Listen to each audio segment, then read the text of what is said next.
Hello guys, welcome back to the channel. In today's video, I'm going to show you how you can find the traveling elf and exchange your old Christmas present in Fish It Game of Roblox new cosmic collision update.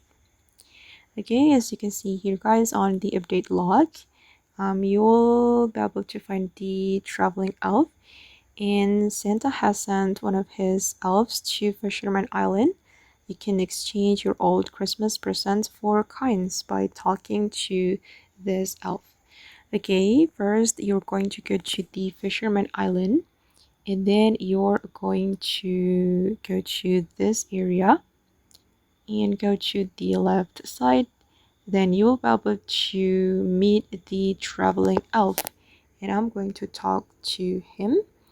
And you can exchange held present, or you can exchange all held presents, keep one, and exchange all presents.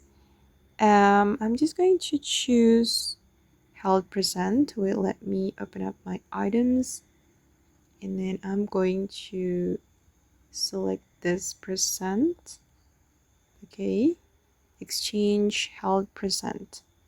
Oh, I got 1k coins.